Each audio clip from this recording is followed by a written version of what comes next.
Price Lord. எப்படி இருக்கீங்க? சந்தோஷமா இருப்பீங்கன்னு விசுவாசிக்கிறேன்.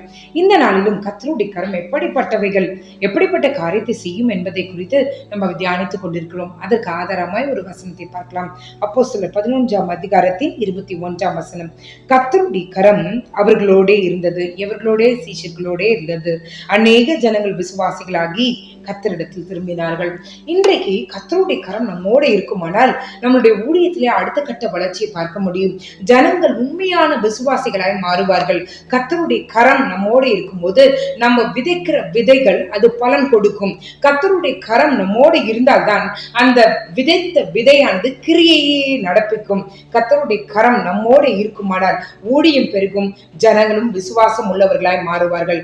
இன்றைக்கு ஊழியக்காரர்களே, இதை கேட்டுக்கொண்டிருக்க சகோதரனே, சகோதரியே, உங்களுடைய ஊழியத்தின் அடுத்த கட்ட வளர்ச்சி பார்க்க வேண்டுமானால் கர்த்தருடைய கரம் இருந்தால் உங்களுடைய வாழ்க்கையில, உங்களுடைய ஊழியத்துல, உங்களுடைய தனிப்பட்ட ஆவிக்குரிய வளர்ச்சியில அடுத்த கட்ட வளர்ச்சியை பார்க்க முடியும். அந்த கரத்தை விரும்பி கேட்டு பெற்றுக்கொள்வோம். கர்த்தர் பெரிய காரியங்களை, பெரிய மாற்றங்களை நம்மளுடைய ஊழியத்தில் செய்வாராக.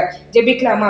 எங்களை நேசிக்கிற நல்ல பரமபிதாவே, அப்பா, எத்தனோ பேருக்கு ஆசிரியத்தை எங்கள் தந்தீரே, உமக்கு நன்றி. உங்களுடைய வசனம் சொல்லுகிறது, உங்களுடைய கரம் எங்களோட இருக்குமானால் அநேக ஜனங்களை விசுவாசிகளாகி கர்த்தரிடத்தில் திரும்பி வருவார்கள் என்று வசனம் சொல்லுகிறது.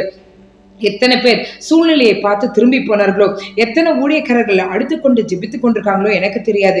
இன்றைக்கு நீர் அவர்களோடு முகமுகமாய் பேசுகிறதற்காக உமக்கு நன்றி. திரும்பி போன ஆத்துமாக்களை நீ திரும்ப கொண்டு வர போறீங்களே, அதுக்காக உமக்கு நன்றி. விசுவாசத்துல வர்த்திக்க பண்ண போறீங்களே, உமக்கு நன்றி. விசுவாசத்துல நிலைத்து நிற்க போகிறதற்காக உமக்கு நன்றி. விசுவாசத்துல நீர் பெரிய காரியங்களை செய்ய போகிறதற்காக உமக்கு நன்றி. அப்பா, உடைய கரம் ஆண்டவரே எங்களோடு இருக்கும்போது எங்க ஊழியத்துல ஒரு பெரிய வளர்ச்சி உண்டாகும் என்று நீங்க சொன்னதுக்காக உமக்கு நன்றி. எங்களுக்கு தேவைப்பா, ஆவிக்குரிய வாழ்க்கையிலும் ஊழியத்துல மட்டும் இல்ல, எங்களுடைய தனிப்பட்ட ஆவிக்குரிய வாழ்க்கையிலும் அடுத்த கட்ட உயர்வு வேணும் ஆண்டவரே. நாங்கள் இப்படியே இருக்க விரும்பல ஆண்டவரே. வரங்களினாலும் கரிங்களினாலும் ஆண்டவரே அலங்கரிக்கப்பட விரும்புகிறோம். விசுவாசத்துல நாங்களும் நிலைத்து நிற்க விரும்புகிறோம். உங்களுடைய கரம் எங்களுக்கு தேவை ஆண்டவரே. உங்களுடைய கரத்தை எங்களுக்கு நேராக நீட்டுவீராக.